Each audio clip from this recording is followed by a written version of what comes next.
Bismillahirrahmanirrahim. Assalamualaikum warahmatullahi wabarakatuh. Nah, di sini saya akan menjelaskan tentang telaah materi akidah akhlak kelas 6 SD. Yang mana yang pertama yaitu identitas materi dalam rangka untuk mengoptimalkan penggunaan buku ini. Perhatian tahapan-tahapan berikut. Yang pertama yaitu membaca bagian pendahuluan, yang mana untuk memahami kompetensi inti dan kompetensi dasar yang bertujuan, yang mana dalam rangka ini yaitu implementasi KMA nomor 183 tahun 2019. Terus setiap bab itu berisi kompetensi inti, kompetensi dasar, peta konsep, stimulus awal, terus pemahaman materi, penilaian serta interaksi siswa dengan orang tua atau dengan lingkungannya. Nah, terus yang ketiga, pendidikan itu perlu mendorong peserta didik untuk memperhatikan kolom-kolom yang terdapat dalam buku teks pelajaran, sehingga menjadi fokus perhatian peserta didik. Nah, kolom tersebut adalah sebagai berikut. Yang pertama yaitu peta konsep. Terus peta konsep itu adalah bagan yang mana berisi alur pembahasan.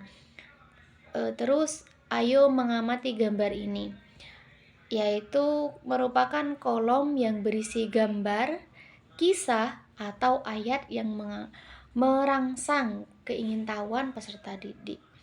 Terus ada juga buku Cakrawalamu, yaitu nama lain dari tahapan scientific pengeksplorasi. Terus ada refleksi. Nah, refleksi di sini merupakan tahapan di mana guru memberi penguatan terhadap peserta didik tentang materi. Terus ada juga kembangkan wawasanmu.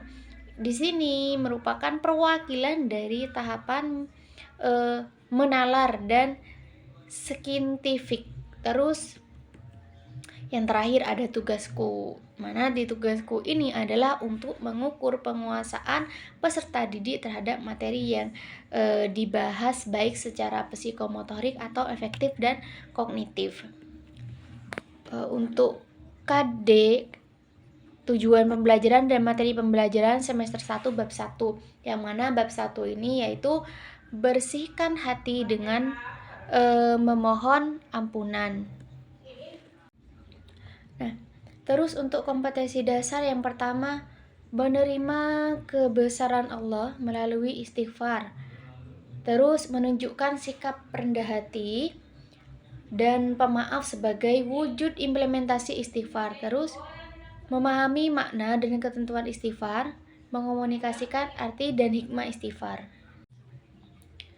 Terus tujuan pembelajaran. Nah, agar siswa mampu menerima, terus menjalankan dan menghargai perilaku jujur, disiplin dan tanggung jawab, santun, peduli dan percaya diri dalam berinteraksi dengan keluarga, baik teman, terus guru dan tetangga, serta cinta tanah air. Untuk materi pembelajaran yang pertama ada pengertian istighfar, yang mana istighfar di sini merupakan tindakan meminta maaf atau memohon ampunan kepada Allah. Terus ada luasnya ampunan Allah. Di sini merupakan yang mana luasnya ampunan Allah dan materi manusia adalah tempatnya salah dan lupa. Ia sering berbuat kesalahan baik kepada Allah maupun kepada manusia lainnya, baik itu dosa kecil, kesalahan kecil ataupun kesalahan yang besar. Terus ada juga hikmah beristighfar, yang mana hikmah beristighfar di sini ada beberapa hikmah. Yang pertama, hati menjadi tenang, terus diampuni salah dan dosanya oleh Allah, terus diberikan kelapangan rezeki, selalu memiliki sikap rendah hati dan tidak sombong.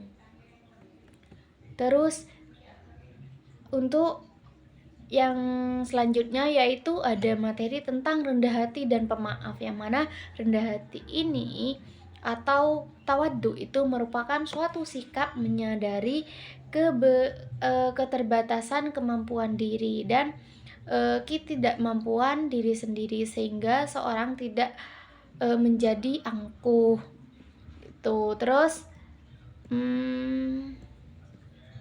bab 2 di sini, bab 2 di sini yaitu tentang mengenal Allah melalui Asmaul Husna. Nah, untuk standar kompetensinya yaitu menerima, menjalankan, menghargai ajaran agama yang dianutnya.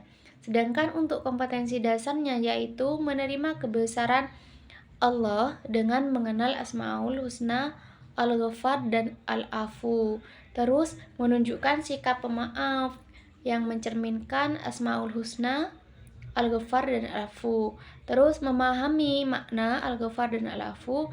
Terus menyajikan arti dan bukti sederhana Al-Ghaffar dan Al-Afu.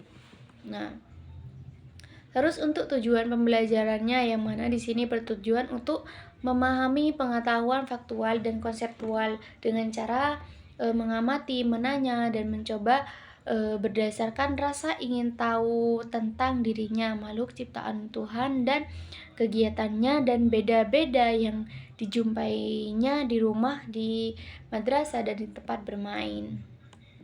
Untuk materi pembelajarannya yaitu ada mengenal sifat Al-Ghaffar, terus ada juga materi tentang mengenal sifat Al-Afu, ada juga materi tentang perbedaan Al-Ghaffar dan Al-Afu, terus hikmah Al-Ghaffar dan Al-Afu, dan yang terakhir yaitu yang terakhir. Berarti yang terakhir ini hikmah Al-Ghaffar dan Al-Afu. Mungkin itu saja yang dapat saya sampaikan. Kurang lebihnya mohon maaf. Assalamualaikum warahmatullahi wabarakatuh.